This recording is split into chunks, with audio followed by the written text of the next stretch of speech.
रामकृपेची छाया माझा मारुती प्राण सखा. रामकृपेची छाया माझा मारुती प्राण सखा. रामकृपेची छाया माझा मारुती प्राण सखा. त्रिभुवनी वाटे धन्य जाहलो पाहुनिया सुमुखा. त्रिभुवनी वाटे धन्य जाहलो पाहुनिया सुमुखा. रामकृपेची छाया माझा मारुती प्राण सखा. माझा मारुती प्राण सखा. माझा मारुती प्राण सखा.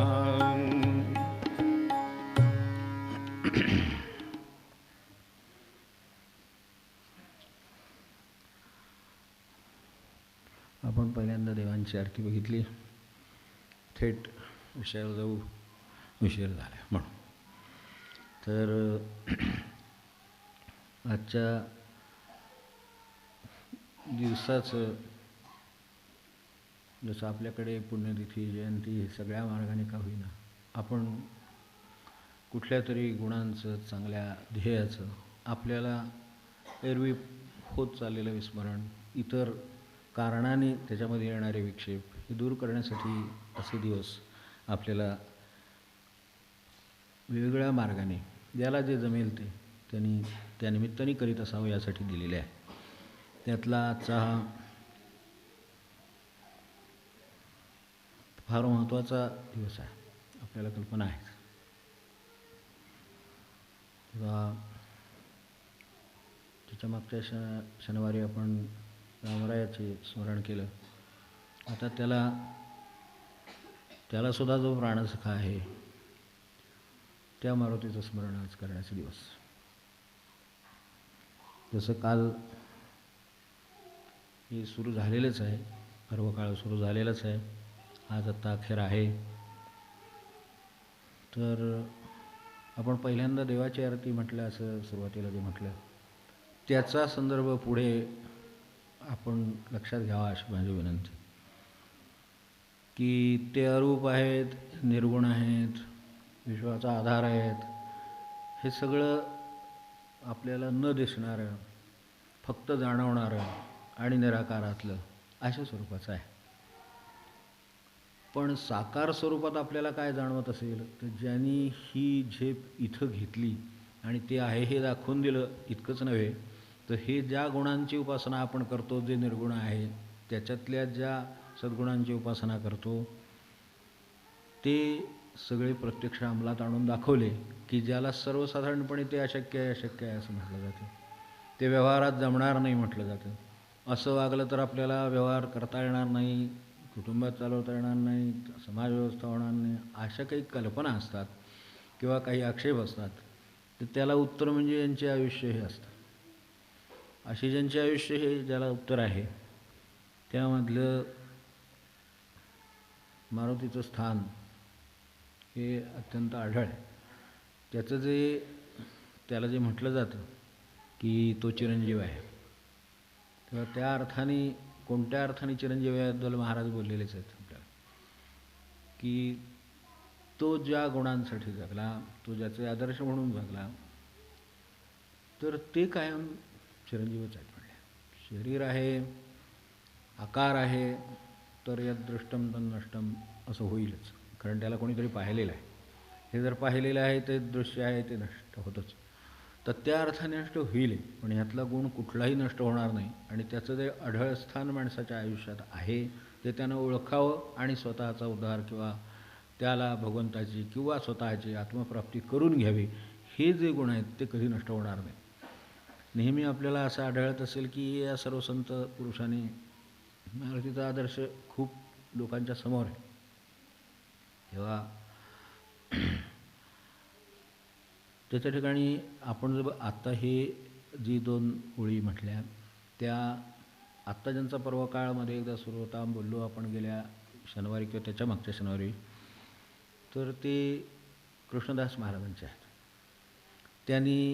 त्यांना मारुतीबद्दल जे वाटलं ते त्यांनी या त्यांच्या पदामध्ये म्हटले. रामकृपेची छाया माझा मारुती प्राण सखा, त्रिभुवनी वाटे धन्य जाहलो पाहुनी आसमुखा. त्याचं त्यांना रामाचं दर्शन झालं, जसं मारुतीचं दर्शन झालं, त्या दर्शनाने मी धन्य झालो असं मला वाटतं. आणि असं म्हणून त्यांनी पुढे त्याचं वर्णन केलेलं आहे. तर काय त्याच्यामधून येतं, तर ही एवढीच आरती आपण घेऊ आणि त्याच्याबरोबर आणखीन काही गोष्टी एक 5 लक्षात ठेवण्याचा प्रयत्न करू. आपण ठेवू शकाल, समोर आहेत, आदर्श आहेत, त्या प्रत्यक्ष जीवनात जगलेल्या आहेत, म्हणून मारुतीच्या जीवनातल्या ह्या गोष्टी आपण लक्षात ठेवाव्या. मारुतीने काय केलेलं आहे मी सर्वसाधारण पाहतो तर आपण पाहिलं असेल की समर्थाने जसं या दासबोधामध्ये काही जोड्या दिल्या दुर्मिळ, की हे असलं तर ते असणार नाही, विद्वान असलं तर नम्र असणार नाही, असे काहीतरी ते जोड्या आहेत. तर तशा जशा जोड्या दिल्या की हे असलं तर ते आढळणार नाही. मारुतीच्या ठिकाणी हे नाही, त्या ठिकाणी जोडी सोडाच. मी पाहतो तसं आपल्या डोळ्यासमोरही पटकन येऊ शकेल की ज्या ठिकाणी बळ आहे त्या ठिकाणी सद्गुण असतीलच असं नाही. सद्गुण आहे पण बळ कमी असेल, म्हणून सद्गुणी मनुष्य दुर्बळच. मध्ये एकदा यावेळेला खरं म्हणजे प्रश्नोत्तर घ्यायचे होते, आधीचा तास मिळाला असं तर उरलेली, तर त्यातही हा प्रश्न उपस्थित केला होता की भक्तीच्या मार्गाने जाणारे, नाम घेणारे, साधना करणारे हे दुर्बळ वाटतात आणि जे काही यातलं करीत नाहीत ती माणसं सबळ दिसतात वगैरे, अशा स्वरूपाचा प्रश्न होता. त्याचं थोडं उत्तर देऊन झालं, उरलेलं आता पुढच्या वेळेला देऊ म्हटलं आणि तो विषय राहील. आता बघू पुढच्या शनिवारी जमते का. तर हे बळ आहे आणि सगळे सद्गुणही आहेत. जे बल आणि बुद्धी एका ठिकाणी नांदत नाहीत हा जसा सर्वसामान्य नियम आहे, तसा बल आणि सद्बुद्धी नांदत नाहीत हा त्याच्यापेक्षा मोठा नियम. बुद्धीसुद्धा नांदेल एक वेळ, बल नांदतं तिथं बुद्धी नांदेल, पण बुद्धी सद्बुद्धी असेल याची खात्री नाही, ती तिथं आहे. तेव्हा बळही आहे आणि सद्गुण अशा अर्थाने, मी तर बुद्धीचंच फक्त बोललो, पण बुद्धी हा एक गुण झाला, असे किती गुण आहेत. तेव्हा असे सगळे गुण नांदतात, तेव्हा बळ नांदतं तिथं बुद्धीही नांदते, पण ती सद्बुद्धीही नांदते, याचं ते प्रतीक आहे. आपल्या डोळ्यासमोर हे असावं की बळ आहे आणि सद्बुद्धी आहे. बरं, बळ आणि सद्बुद्धी आहेत, ती जर कार्यशील नसतील तर ही नुसती असण्याला काय अर्थ आहे, हाही प्रश्न आहे. परत अनेकांच्या ठिकाणी संपत्तीचा ढीग आहे पण त्याचा उपयोग काही नाही आहे. त्यांना स्वतःला करणं किती शक्य आहे, पोटाच्या भुकेच्यापेक्षा तर जास्त खाता येत नाही माणसाला, म्हणजे एवढंच तो उपयोग शक्य असेल, उरलेल्याचं काय. तर त्याचा उपयोग जसा जगाला काही नसतो, तर तसं नुसतं बल आणि बुद्धी जर एकत्र असेल, ती एकत्री योगायोगाने आली असेल किंवा अशी दुर्मिळ असेल, तर ती नुसती एकत्र येऊन सुद्धा होत नाही. तर त्या ठिकाणी सत्कर्म असतात, ती जर ह्या दोन्हीच्या साह्याने होऊ शकतात, ती जर घडली तर आणखीन तो त्रिवेणी संगम आहे. ही बलही आहे, बुद्धीही आहे, अशा अर्थाने सर्व गुणही आहेत आणि त्यातही सद्बुद्धी आहे. परत कारण बळ असलं ते सत्कर्मातच वापरलं जाईल अशी खात्री नाही. आपण बघतो बाहेर किती प्रकारची बल आहे. बल याचा अर्थ नुसतं शरीरबल असंही नव्हे, जसं गुण म्हणजे नुसतं सद्बुद्धी असं हा गुण नव्हे, बुद्धी म्हणजे नुसती सद्बुद्धी असा गुण नव्हे, सगळेच गुण आहेत त्याच्यामध्ये. तर तसेच हे इकडे म्हणजे जसं एखादा मनुष्य बलवान आहे तो नम्र असेलच असं नाही, नम्रता हा एक गुण आहे. तो बलवान आहे, तो बलवान चालतानाच बलवान दिसतो, लगेच आपल्या लक्षात येतं हा काय कोणाला जुमानणार नाही. हे का लक्षात येतं, तर तिथं बल आहे म्हणल्यावर त्याच्या ठिकाणी नम्रता असण्याची शक्यता कमी, असं लगेच आपल्याला वाटून जातं आणि तसं होतं व्यवहारामध्ये, तो नाही मानत. तर हे जसं, आणि हे बल म्हणजे हे शारीरिक बल असेल तर एकच बल आहे, पण ह्याच्याबरोबर धनाचं बल असेल तर, म्हणून म्हटलं बलं खूप आहे. जे त्याच्यामधलं धनाचं बल आहे समजा, तर तो मनुष्याचं बसण्यात, उठण्यात, वागण्यात, चालण्यात, बोलण्यात, शब्दात सगळीकडे त्या धनाचा कुठेतरी, ज्याला आपण दुर्गुणामध्ये दर्प म्हणतो, तर तो दर्प येतो. तर तसं त्यांच्याकडे नाही, तिकडे इकडे बल आहे पण नम्रता आहे त्याच्याबरोबर, तो आज जोडूनच उभा आहे. आपल्याकडे वीर मारुती नाही असं नाही, पण दास मारुती पण आहे, त्याच्याकडे दोन्हीही करता येतात. त्याला काय करायचं त्यावेळेला, त्याला ज्या वेळेला शौर्याचं कोणाची गरज आहे, पण ते शौर्य स्वार्थासाठी नव्हे. स्वार्थासाठी भरपूर शौर्य गाजवणारे आज आपल्याला रोज वर्तमानपत्रात भेटतं. स्वार्थासाठी शौर्य नाही, शौर्य भक्तीसाठी आहे, आपल्या आराध्य दैवतासाठी आहे.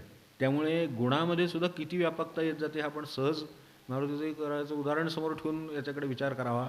तर यातलं कशा पद्धतीनं आपल्याकडे काय मिळवावं आणि कसं वापरावं, कशी सांगड असावी, ह्याचं हे लक्षण आहे. की एका ठिकाणी बलाच्या बाजूनी हे एक बल आपल्याला तर कल्पनाच आहे की मारुतीरायाचे उपास्य दैवत हे बलाचं दैवत म्हणूनच मानलं जातं किंवा त्यासाठी त्याची उपासनासुद्धा केली जाते. ती तर आपल्या दृष्टीनं वादाच्या पलीकडे आहे, शंकेच्या पलीकडे आहे, तो प्रश्नच नाही. पण त्याच्याबरोबर इकडे त्याला बुद्धिमत्ता वरिष्ठम म्हणतो. ह्या बाजूला तसं बघायला गेलं तर इकडे तो बुद्धिमत्ता वरिष्ठ, म्हणजे जिथे बल आहे तिथे बुद्धी नसते हा जो सिद्धांत आहे त्याला तो अपवाद आहे.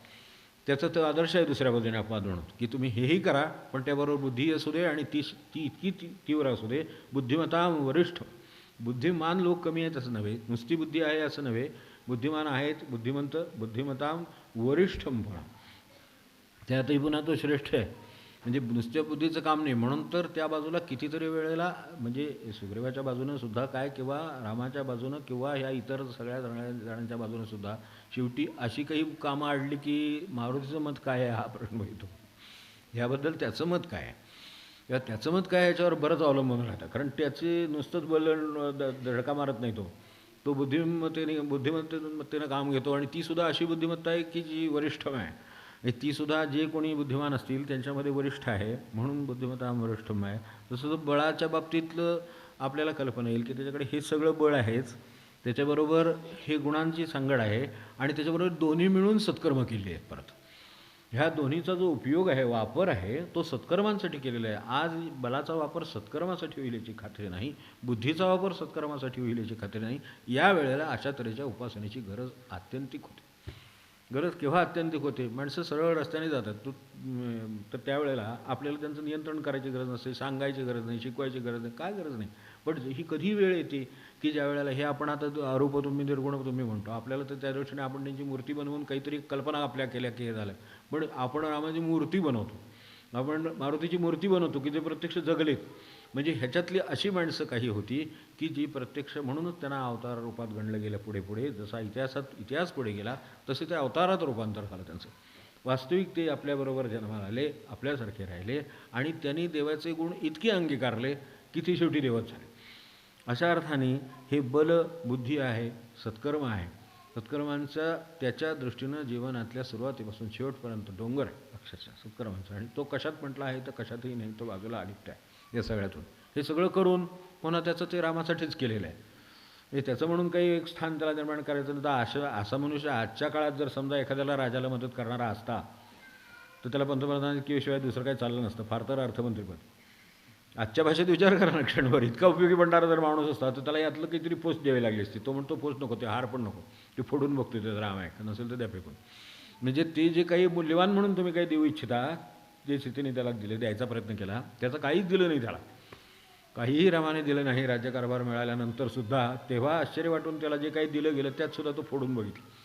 तेव्हा याची समजूत अशी झाली की याला काही कळत नाही, शेवटी हे कमी बुद्धीचे हा वर्ग मुळात, त्यामुळे त्याला कळलं नसावं. ते म्हणजे तुला नाही कळलं, वरिष्ठ आहे तो, त्याला कळले, त्यामुळे त्यात ज्यात राम आहे तेवढंच तो स्वीकारतो, बाकी काही स्वीकारत नाही. ज्याला तुझ्या दृष्टीने एवढं मूल्यवान म्हणून तू सर्वात जी गोष्ट तुझ्याकडे आहे ती द्यायचा प्रयत्न केलास, तीसुद्धा त्याला नको. तेव्हा बळ, गुण, सत्कर्म आणि त्याच्याही बरोबर हे सगळं असलं तर मनुष्य जे नसतो ते म्हणजे शरणागत किंवा शरणागती त्याच्याकडे आहे. हे जर असेल तर मनुष्य शरण जात नाही, कारण तेच त्याला आड येतं. त्याचं कर्तृत्व आडील, त्याचे गुण आड येतील, त्याचं बळ आडील, हे सगळं असल्यामुळं तो कोणाला शरण जायला तयारच होणार नाही. कुणी ते मलाच शरण यावं म्हणे असं नाही आहे त्याचं. इतकं असून तो शरणागत आहे. म्हणून दास मारुती आहे, म्हणून तो हात जोडून उभा आहे रामासमोर नेहमी. काय आज्ञा या पलीकडे त्याला काय माहिती नाही. जी आज्ञा असेल तिच्यासाठी सगळं बळबुद्धी सगळं पुढचं ते लावायचं. ते समुद्रावर उडी मारायचे का काय करायचं ते त्याला माहीत नाही. मी सांगा त्यांनी करायचं. या पलीकडे काही दुसरा शब्द किंवा मध्ये काही स्टेप नाहीच. हे बरोबर आहे का, योग्य आहे का, रामाने सांगितले हे करायला, बाकी आपल्याला माहीत नाही. जसं आपल्याकडे इकडे ही आज्ञापालनात जशी एक एक दादासाहेब काय किंवा भाऊसाहेब काय जी मंडळी सगळी आहे ती तसंच आहे. ते हे करायला सांगितलेलं आहे, बाकी आपल्याला माहीत नाही. तर अशा तऱ्हेची शरणागती पण त्याच्या ठिकाणी, मला सांगा एवढं सगळं असल्यानंतर वृत्तीमध्ये शरणागती उत्पन्न होणं किती कठीण आहे. म्हणजे आपला सहज विचार केला तरी लक्षात येण्यासारखा आहे. असाही चौथा गुण आहे. आणि पाचवा जो गुण आहे तो ह्या सगळ्यातली दास्यभक्ती आहे. कारण इतकं सगळं असलं, शरणागत आहे, सगळं आहे, सांगितलेलं आहे, पण त्यात भक्तीचा जो सगळ्यातला ओलावा आहे, भक्तीमध्ये खूप गोष्टी एकदम ओलांडून जाण्याची क्षमता आहे. साध्या भाषेमध्ये सांगायचं म्हणजे भक्ती म्हणजे अक्षरशः विमानाचा मार्ग. जे शरणागती जसं विमानाचा मार्ग आहे, एकदम मार्ग थेट पलीकडे. मग मध्ये आधी चढा, त्या नावा उड्डाण अमकं दमकं कोण व्याप करणार. साधनं खूप आहे, पण शरणागतीनं भक्तीने एकदम पलीकडे विमानाने जाऊन उतरावं. एखादी नदी असावी आणि पलीकडे इकडून सोडावं, दुसऱ्याने तिकडे विमानाने पलीकडे, तशी अवस्था आहे. तर ते त्याच्याकडे ते पण आहे. आणि तीसुद्धा अशी भक्तीतली पुन्हा सगळ्या प्रकारच्या भक्ती आहे. त्याच्याकडे दासी भक्ती. अर्जुनाची काही कमी भक्ती नाही, तोही भक्तच आहे. ते दोघे भक्त भगवंतच एकत्र आले म्हणून एवढं युद्ध जिंकू शकले आहेत. ते तर उघडच आहे. पण त्याच्याबरोबर हे इकडं ही दास्य भक्ती आहे, ती तिकडे सख्य भक्ती आहे. तो मित्रत्वाने देवाशी नातं जोडलं आहे. कुठलंही जोडा, पण जोडा एवढं खरं. आणि जोडल्याशिवाय काम होणार नाही हेही खरं. कुठल्याही प्रकाराने देवाशी नातं जोडा, तेच भक्तीचं स्वरूप आहे. तर ते नातं जे जोडलं आहे ते त्याने दास्य भक्तीचं जोडले, त्याने आपले हात जोडले, बाकी काय माहीत नाही. खरं तर दास्य भक्ती खरं सांगायचं एका प्रकाराने सोपी आहे, पण दुसऱ्या प्रकाराने हात जोडणं किती अवघड आहे आपल्याला माहितीच आहे. त्यामुळे दुसऱ्या बाजूने ते तितकंच अवघड आहे. तेव्हा वाटतं, पण विचार करण्यासारखी गोष्ट आहे किंवा चिंतनात असावी अशी एवढी गोष्ट आहे, एवढं मात्र नक्की. तेव्हा अशा 5 गुणांचं जिथं काही एकत्रीकरण झालं, असं जे काही आदर्श झाला, त्यामुळे ही हनुमान जयंती. त्याचं काय आहे मला सांगा, काय टिकलं? हनुमान जयंती टिकली आहे. किती वर्ष झाली माहीत नाही, पण हे टिकलेलं आहे. आहे किती येतात, किती जातात, ते वर्षभर झालं तरी खूप झालं, आठवण राहिलं तरी खूप आहे. पण इथे मात्र आजही पुन्हा तितक्याच उत्साहानं हनुमान जयंती होते. लोक डोकं टेकत आहेत, लोकांना गुण आठवत आहेत. अनेक बलोपासना करणारे रामाच्या समोर या मारुतीची मूर्ती ठेवत आहेत, पाया पडत आहेत, नमस्कार घालत आहेत, करत आहेत, व्यायाम करत आहेत. कित्येक ठिकाणी हे सगळं बलाला प्रेरणा देते, बुद्धीला प्रेरणा देते, सत्कर्माची प्रेरणा आहे. हे 5 गुण अत्यंत दुर्लभ स्वरूपाचे एकत्र आलेले दिसतात. म्हणून याला आजच्या या दिवसालाही महत्त्व आहे. आपण हे स्मरण करण्यालाही महत्त्व आहे. आणि या सगळ्याचं म्हणजे जे काही अजब रसायन आहे खरोखर. म्हणून ती काहीही दैवत किंवा ही असे जे अवतार आहेत, राम हे एक अजब रसायन आहे खरोखर. अत्यंत आश्चर्यकारक आणि अत्यंत अद्भुत आणि अत्यंत उत्तम आणि रम्य असं रसायन आहे. तसं हे तितक्याच तोडीचं त्याच्याबरोबर असलेलं त्याचा दास म्हणून जे बरोबर वावरलं कायम, तर तसं बलाचं, गुणाचं, सत्कर्माचं, शरणागतीचं आणि दास्यभक्तीचं असं काही एक विशिष्ट पंचरसायन आहे की जे अत्यंत दुर्मिळ. ह्यातल्या कुठल्याही 2 गोष्टी एकत्र आणणंसुद्धा अवघड आहे. 3 गोष्टी आल्या तर त्याच्यापेक्षा अवघड आहे. 4 होणं शक्य नाही आणि 5वे तर होणंच शक्य नाही कधी, असं आपण म्हणू. त्याचं ते उत्तर आहे की असं होतंच असं नाही, असं होऊ शकतं. आणि ज्याचं असं होईल तो या अर्थानं चिरंजीव होईल, म्हणजेच उद्धरून जाईल. आणि शिवाय त्याचं जे त्यांनी करून ठेवलेलं आहे ते पुढच्या असंख्य लोकांना असंख्य काळ, या काळाची सुद्धा आपल्याला मापं मोजता येत नाहीत, शतकं मोजता येत नाहीत, इतकी शतकं ते त्यांना प्रेरणा देत राहील. तर हे आपल्यासमोर असावं म्हणून यांनी हे म्हटलं. आणि त्या अर्थाने माझा प्राणसखा म्हटलं. इथे जे आरतीमध्ये म्हटलं आरती प्राणसखा, तो एवढ्याच अर्थानं आहे, तेवढा आपल्यासमोर तसाही तो असू दे. आणि पुढे म्हटलं की मारुतीराया त्रिभुवनवंद्या, जय जय बलभीमा. त्रिभुवनवंद्य आहेच आहे, कारण आजही तिन्ही लोकांमध्ये शेवटी आज विभीषणालाही तो वंद्य आहे. ज्या अर्थाने दानव, मानव, देव असा विचार केला किंवा ज्या अर्थाने भुवन म्हणून विचार केला, त्या सर्व बाबतीत सर्वांना ही गोष्ट वंद्य आहे. कारण शेवटी आज देवांचाही सोडविता तोच आहे शेवटी. म्हणजे त्यांनासुद्धा जिथे संकटात सापडा झालेला आहे, त्यांचाही जिथे अटकाव झालेला आहे, तर तिथून त्यांनासुद्धा बाहेर काढण्याची ताकद त्याच्याकडे आहे. तर फक्त तेवढं आपल्याला लक्षात ठेवावं लागतं की एवढी ताकद असलेला अजून काहीतरी शक्ती आहे, तर ती आपल्या उपासनेत असावी. मात्रा तुझे नामची देवा नासाया कामा. म्हणजे जे हे करायला अवघड आहे अत्यंत, म्हणजे इच्छाही नाश करायला, काम हा इच्छाही नष्ट करायला अत्यंत अवघड. आणि ती जर एकदा म्हणजे आपण म्हणतो ना वासनादेह संपला किंवा माणसाच्या या अर्थाने भोग संपला की तो उद्धरला म्हणून समजा, हलकं झालं. एखादं ओझं असल्यासारखं असतं डोक्यावर, फक्त ते एरवीची ओझी डोक्यावर असतात आणि वासना आणि इच्छांची ओझी डोक्याच्या आत असतात, एवढाच फरक. ती मेंदूमध्ये काम करतात. नाहीतरी तसं ते सारखंच आहे ओझं म्हणून, उलटं जास्तच आहे. कारण आतले ओझं फार त्रासदायक असतं. वरचं डोक्यावरचं एक वेळ ठेवता येतं, घ्यायला कोणीतरी भेटू शकेल, मदतीला कोणीतरी हातभार लावेल, पण डोक्यातल्या ओझ्याला कोणा हातभार लावत नाही. ते कामाला लावतं माणसाला स्वतःलाच. त्याला हातभार लावायचं सोडूनच द्या, पण जर एखादी इच्छा निर्माण झाली तर पूर्तीसाठी मनुष्य डोंगर चढेल, पण त्याला तर चढलाच पाहिजे, कारण काय इलाजच नाही. त्या मागे इच्छा लागली, आता वस्तू आणायची आहे, पळा, दुसरा मार्ग नाही. तेव्हा तशा तऱ्हेचं जे तर त्याच्यावरची मात्रा हे तुझंच नाम रे बाबा असं म्हटलेलं आहे. कृष्णदास महाराज त्याला म्हणतात की मात्रा तुझे नामचे देवा नासाया कामा, मांगल्याचे निधान केवळ निवास तो प्रेमा. त्यांची एक चमत्कृती याच्यामध्ये काव्यातली आहे, ती आपल्यासमोर नंतर हे सगळं लिहून ठेवू, नंतर त्यावेळेला येईलच. माय माझी गे पूर्ण दयाघन. मारुतीला त्याने म्हटले, मारुतीला आपण म्हणतो तसं, माय माझी गे पूर्ण दयाघन पदनत विश्रामा. जो मारुतीच्या चरणी विसावला, त्याचं जसं रामावर प्रेम आहे तसं जर मारुतीचं प्रेम असेल तर मारुती म्हणजे रामाची किल्ली आहे, लक्षात ठेवावं की काही नाही. ज्याला मारुती सापडला त्याला राम सापडला, ज्याला मारुती समजला त्याला राम समजलाच. आणि त्याचा हात, जसं महाराज म्हणले, मी एकदा हातात घेतला तर रामाच्या हाती देईन, हे जसं म्हणले तसं मारुतीचं आहे. आणि म्हणूनच त्यांनाही मारुतीचे अवतारच म्हणतात. त्या अर्थाने समर्थ किंवा ते महाराज हे त्या अर्थाने अवतार. रुद्ररूप तव भयद दुर्जना, त्याच्याकडे तेही धारण करण्याची शक्ती आहे. वेळ पडली तर रौद्र होण्याची शक्ती त्याच्याकडे आहे. तो जसा इतका आहे निवास तू प्रेमा, तसा रुद्ररूप तव भयद दुर्जना, म्हणजे दुर्जन चळचळ कापेल एवढी शक्ती रौद्ररूप धारण करण्याची ज्याच्याकडे आहे. सान जिथे मेरू, आजपर्यंत आपल्याकडे सर्वात जास्त उंचीचं वस्तू म्हणून मेरू बांधलेलं आहे, त्या काळातला आहे. ही सगळे उलथापालथी ज्या झाल्या, हिमालय झाला, त्याच्या इकडे समुद्र झाला वगैरे, हे जे काही आपण ऐकतो, हे सगळं ज्या कित्येक लाख वर्षातल्या घडामोडी आहेत, त्या काळातली ही गोष्ट आहे की त्यावेळेला हे सर्वात उंच शिखर मेरूचं आहे. म्हणून आपल्याकडे त्या माळेला जो मणी लावला त्याला मेरू मणी म्हणतात, एवढंच. आणि म्हणूनच तो ओलांडू नये असं म्हणतात की मेरू पर्वतावर वास असतो, कारण सर्वात उच्च वस्तू आहे. भगवंत हीच मुळात, देव हीच मुळात सर्वोच्च वस्तू आहे, म्हणून ती सर्वोच्च आहे. म्हणून तिथे त्याचं नाव त्या मण्याला दिलं, ते तेवढ्यासाठी दिलं, आणि म्हणून ते ओलांडू नये. जसं आपण एखाद्या माणसाचा पाय ओलांडून पलीकडे जात नाही, एखाद्या माणसाला ओलांडून काही बोलत नाही, तर तसं जसं असतं तसं त्यातला तो मेरुमणी ओलांडू नये, म्हणून तिथं आल्यावर माळ फिरवावी आणि परत करावी, ह्याच्यासाठी तो मेरुमणीच्या संदर्भात तो मेरू आहे. तसं इथे सान जिथे मेरू म्हटले, त्याच्यापुढे मेरूचं लहान वाटेल. आणि ती प्रत्यक्षात जसं लंकेचं लक्षण करायला जसे बाजूला त्याचं दैवत आहे, त्याची देवी आहे की ज्याचं रक्षण करते, ती त्यांच्यातली त्या अर्थाने देवीच म्हणायची. तर ती कुठल्याही परिस्थितीत आत मंगेलाही प्रवेश मिळणार नाही असं जिचं रक्षण आहे, तिच्याही पलीकडे तो ओलांडून जाऊ शकतो आणि उलटा तिचाच आशीर्वाद घेऊन जाईल.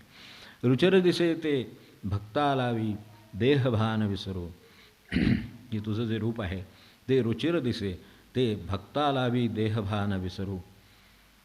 ऋतून या भवपंकी पामर लागती शोक करू, म्हणजे ज्या लोकांना हे पेलवत नाही, म्हणून तर तिकडे शेवटी दैत्य कुळामध्ये किंवा राक्षस कुळामध्ये शेवटी हाहाकार माजवला आहे. तेव्हा ऋतून या भवपंकी लागती पामर शोक करू, हृदन ऐकुनी धावसेसी.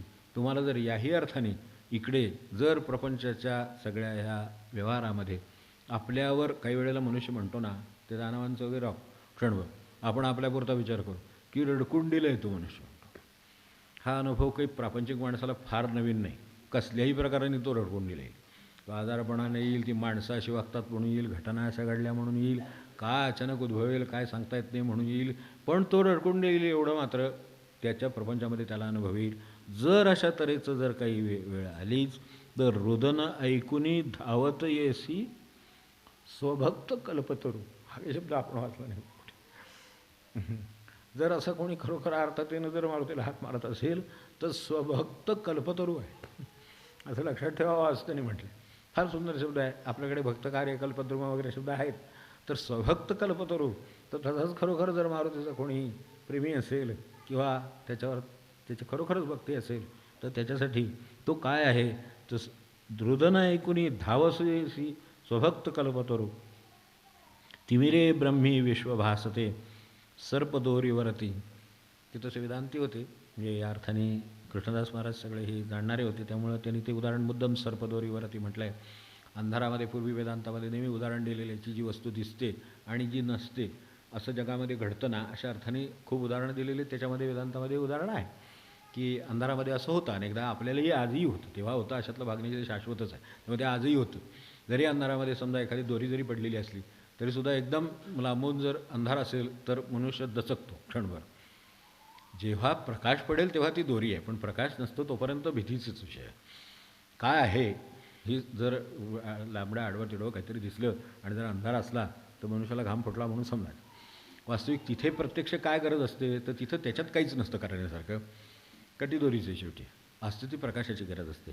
तिमिरे ब्रह्मी विश्व भासते सर्पदोरीवरती, तिथे ज्ञानरवी उदय पावता विश्वसर्प नसती. त्यांनी सवन विश्वाचाच विचार केला आहे, बाकीच्या किरकोळ अडचणींचा आपला विचारच केला. सगळ्या अडचणी शेवटी विश्व या एका मूळ कल्पनेत येतात, तेही करून टाकला. तर तिलांजली ती देऊनी आता गुणकर्मावरती, ज्याच्यामुळे हे सगळं भासतं आणि आपल्याला त्रास होतो असं वाटते, तर तसं त्रास मानायचं कारण नाही. कारण हा स्वतः हा साक्षात सूर्यालाच गवसणी घालायला निघालेला. तर त्याच्याला काय अडचण काय आहे, सूर्यानं त्याला दिलेलं आहे, वर आहे. आणि त्यामुळं तिलांजली ती देऊनी आता गुणकर्मावरती ही भासतात. त्यावेळेला हे सगळे गुण आणि कर्म त्याच्या ठिकाणी आहेत असंही वाटतं. त्या क्षणी ते जे वाटतं आहे आपल्याला ते जणं असेल असं त्या क्षणी वाटतं, एवढं खरं. आणि ते त्याच्यापुरतं खरं आहेच, पण या विश्वापुरतं ते खरं आहे असं मूळ सिद्धांत वेदांतात आहे. की ही विश्वही जे आपल्याला भासतं आहे, ज्याचा आपल्याला भान येत नाही, कारण त्याच्यामध्ये जो ज्ञानरवी आहे तो उदय पावलेला नाही.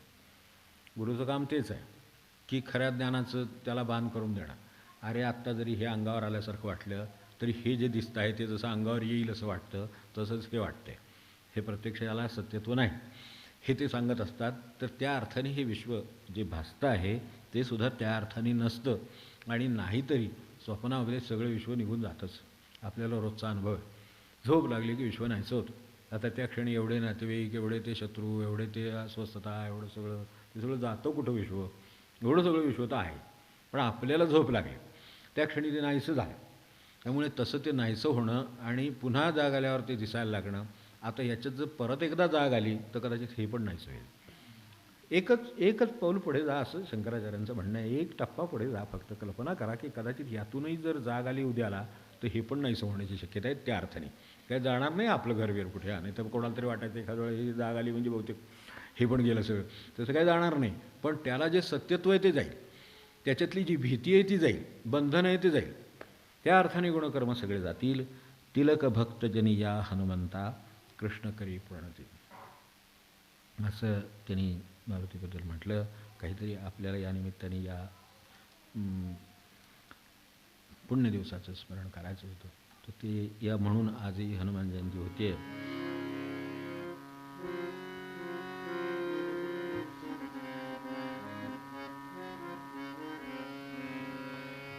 रामकृपेची छाया माझा मारुती प्राण सखा, माझा मारुती प्राण सखा.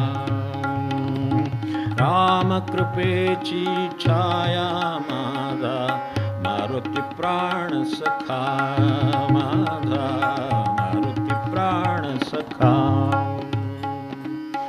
त्रिभुवनी वाटे धन्य जाहलो पाहुनिया सुमुखा.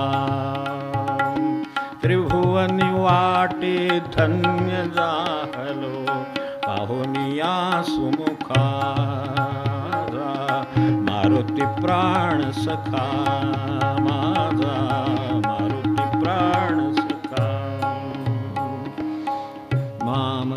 माझे नामची देवा मात्रा तुझे नामची देवा नासाया कामा. मात्रा तुझे नामची देवा नासाया कामा. मांगल्याचे निधान केवळ निवास तू प्रेमा. मांगल्याचे निधान केवळ निवास तू प्रेमा. माय माझी गे पूर्ण दया घन पदनत विश्रामा. माय माझी गे पूर्ण दया घन पदनत विश्रामा. माय माझी गे पूर्ण दयाघन पदनत विश्रामा माय माझी गे पूर्ण दयाघन पदनत विश्रामा रामकृपेची छाया माझा मारुती प्राण सखा मारुती प्राण सखा रुद्ररूप तव भयद दुर्जना सान जिथे मेरू रुद्ररूप तव भयद दुर्जना सान जिथे मेरू रुचिर दिसे ते भक्ता लावी देहभान विसरू रुचिर दिसे ते भक्ता लावी देहभान विसरू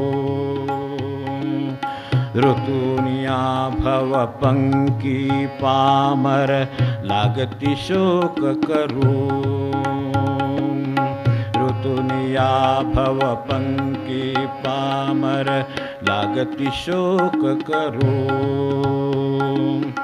रुदनाई कुनी धावत येशी स्वभक्त कल्पतरू